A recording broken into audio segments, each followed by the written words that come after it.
With all the leaks that have come out, with all the games that have been confirmed, it seems like the entire Browns schedule has been able to been pieced together now on today's show. And week 1 is going to be Browns at Jacksonville, facing the Jaguars.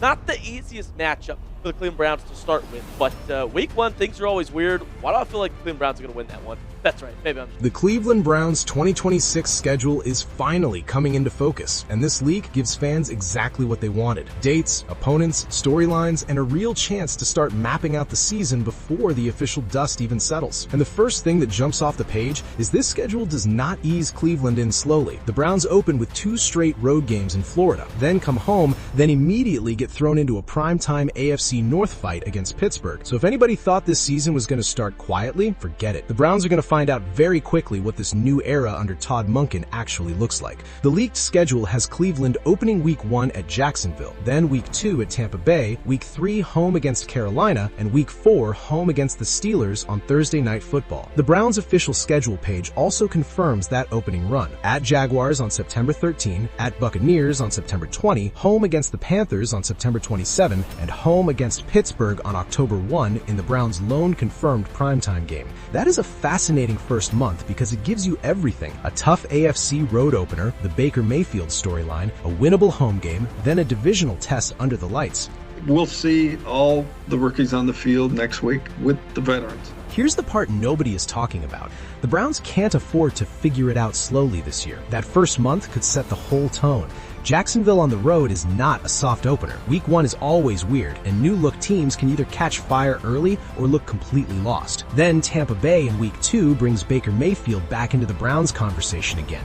Baker may not say it publicly every single time, but you know that matchup means something to him. Cleveland moved on from him, took the massive Deshaun Watson swing, and Baker would love nothing more than to make the Browns regret it again. Then comes Carolina in week 3, and that's the kind of game Cleveland has to win if this season is going to be different. You can't talk about a playoff push, an easier schedule, and a rebuilt offense, then drop the games that are sitting right there for you. The Panthers may not be a joke, but if the Browns are serious, that has to be a home win. And right after that, Pittsburgh comes to town on Thursday night. That's not just another game. That's the first real emotional checkpoint of the season. This is where it gets dangerous, because if Cleveland starts 1-3 or 0-4, the quarterback conversation is going to explode immediately. Whether it's Watson, Shedeur Sanders, or anybody else, fans will start demanding answers fast. But if the Browns come out of that first month 2-2 or 3-1, the whole energy changes. Suddenly, the Monken era feels real. Suddenly, the defense has something to play for. Suddenly, that late season run looks possible. Browns go to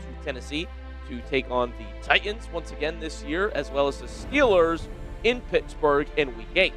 Week 9 through 13 looks a little like this at New Orleans. Week 10 at home against Houston.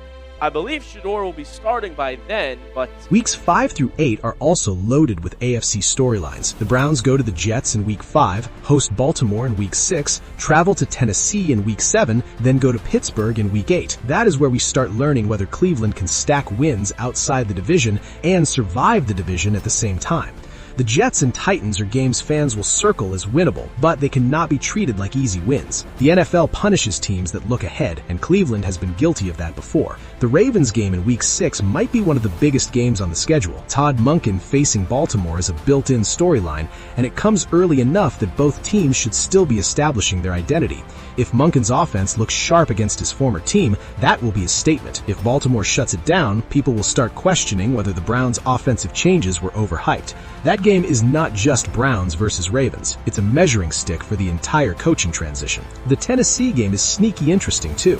If Shedeur Sanders is playing by then, fans are going to connect it to the young quarterback conversation from last season and the Cam Ward comparisons.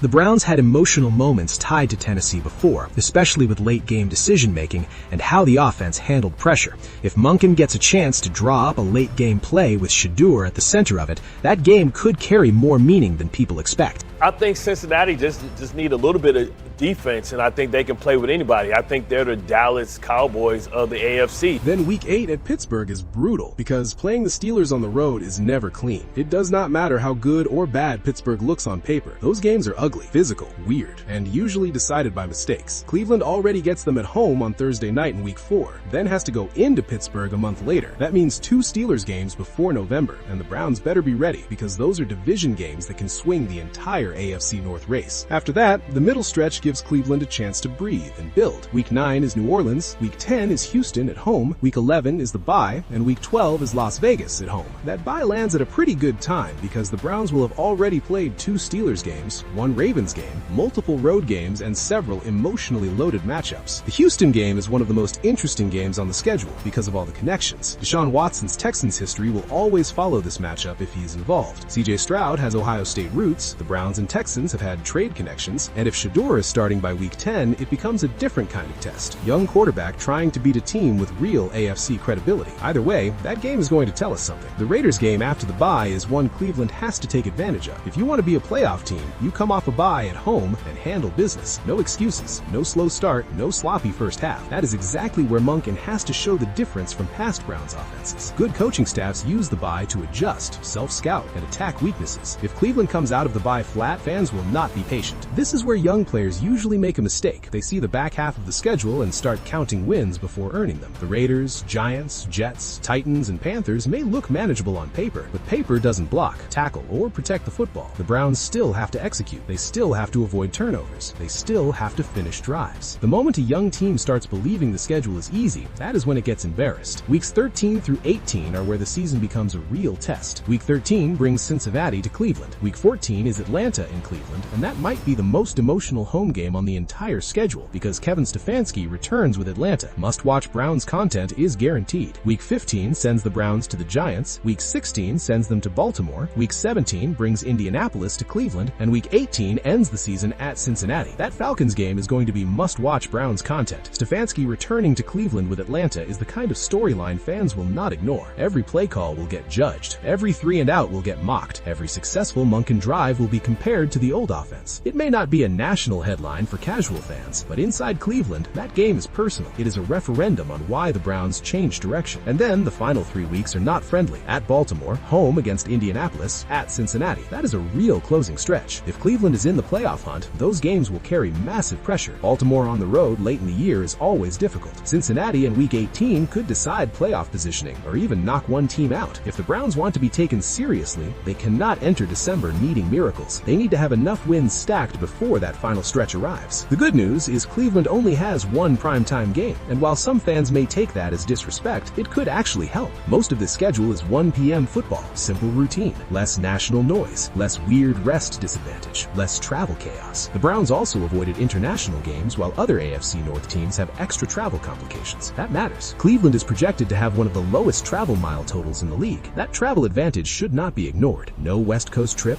no Europe game, no brutal travel stretch. For a team breaking in a new offense, that helps. More normal weeks, more time to prep, more recovery, more routine. And when you have a quarterback uncertainty, offensive line changes, rookie receivers, and a new head coach, routine is valuable. But the schedule also removes excuses. That's the flip side. The Browns have the easiest strength of schedule by opponent win percentage and one of the easiest travel slates. If this team underperforms badly, fans will not blame the league. They will blame the quarterback, the staff, and the roster construction. The season really comes down to 3 questions. Can the offensive line hold up early? Can Monken create easy offense before the quarterback room becomes a weekly debate? And can the defense stay elite long enough for the offense to grow? If the answer to those questions is yes, this schedule gives Cleveland a real path to 8, 9, maybe even 10 wins. If the answer is no, the so-called favorable schedule will not matter. The first month decides the tone. The middle stretch decides whether Cleveland can build momentum. The final month decides whether the Browns are actually a playoff team or just another off-season hype story. That's what makes this league so interesting. There are winnable games everywhere, but there are also landmines everywhere. Jacksonville, Tampa, Baltimore, Pittsburgh twice, Houston, Atlanta, Cincinnati twice. This is not a cakewalk. It is an opportunity. So now the debate is simple. Are the Browns finally set up to make a real run with this 2026 schedule? Or are fans letting the easy schedule label trick them into believing too early? Because if Cleveland handles business, this schedule can launch the Monken era fast. But if they stumble out of the gate, that Week 4 Pittsburgh primetime game could become the moment the whole season starts to feel heavy. And by the time they reach Cincinnati in Week 18, we'll know if this leaked schedule was the beginning of a turnaround or just another Browns season that looked better in May than it did on the field.